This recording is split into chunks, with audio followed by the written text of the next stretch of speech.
Hey everyone, how you doing today? Michael Zuber, one rental at a time. We got Matt, the mortgage guy. And what we're going to do here is we're going to flip the script. We're going to talk about being an investor in 2021. Because if you don't know, some rules have changed. Stuff's got more expensive. There's no inventory. Oh my God, what's an investor to do? So we're going to let Matt ask me some questions. How you doing, buddy? I'm doing great, Mike. Thanks for this one because I think it's important. I think especially for your listeners and the hundreds or thousands of investors you work with, it's good to hear buyer sentiment, investor sentiment, and like what people are thinking.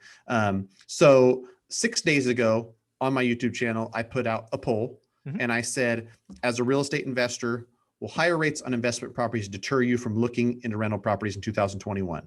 And just as a precursor to this, I put this out because we all heard that Fannie and Freddie changed the rules, changed the game, forced lenders to increase rates and costs for investment property loans. Probably sometime in the near future, there's going to be some guideline changes, going to be harder. And so I wanted to know, like, how was this half a point, 3/4 of a point, 1% increase, like almost immediately in investment property loans going to affect, investors' feelings about buying in 2021? So just to go through it real quick again, as a real estate investor with higher rates on investment properties, is this going to deter you from looking in rental properties in 2021? First option was no, not at all. Rates are still amazing.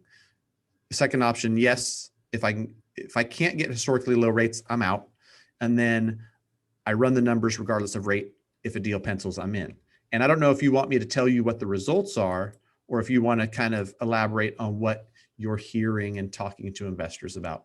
You know what? I will. I'm not. My answer won't change. So I guess yeah. Let's hear what the responses were. I've Yeah, never done a poll in my channel, so it'll be interesting to see what you got. it's really cool. I started doing that more and more. I just ask people what they think prices are going to do. I did one today as a prospective home buyer in 2021. Like, how many offers before you get exhausted and give up? Okay. So we'll see what the votes come in on that. So, but for this one from 6 days ago, not going to affect them at all. Rates are still amazing. That was 16%. Okay. If I can't get historically low rates, I'm out. 25% of people responded that. And then 59% said, I run the numbers regardless of rate. If a deal pencils, I'm in, which I'm glad it's the number one answer. That's my answer. And I don't know what do you have to say, or what do you feel about that? Well, first off, I'll answer it for myself and then everybody I interact with one rental at a time. So first off, my answer is 59. I've been doing this long enough. I've been investing where rates have been as high as in the 7s. I have frankly bought properties with private money as high as 10.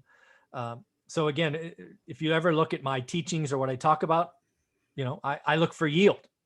The highest variable in yield is mortgage payment, right? It's the highest, usually the highest expense every month. So that just comes off rent and blah, blah, blah. So yeah, I just changed my numbers, right?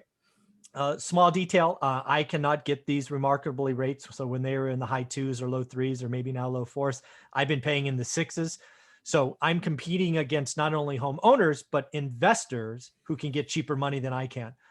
So I always just look at yield. It doesn't matter. The one thing that I think is, so the rate doesn't bother me.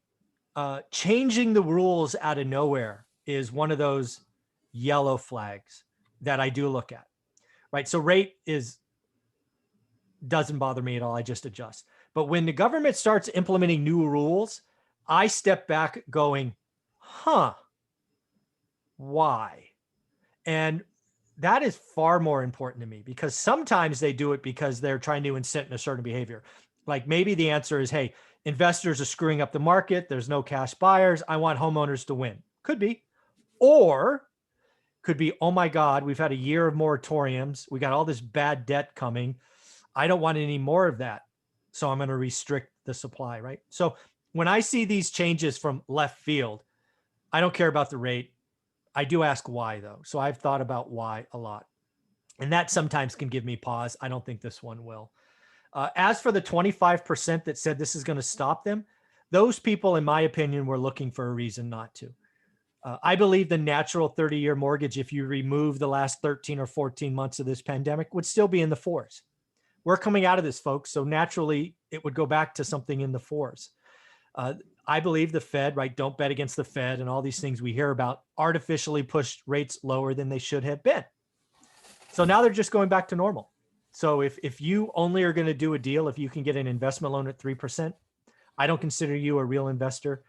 I think you were just playing a game because these were artificially low rates that will go down, hopefully, low of my lifetime.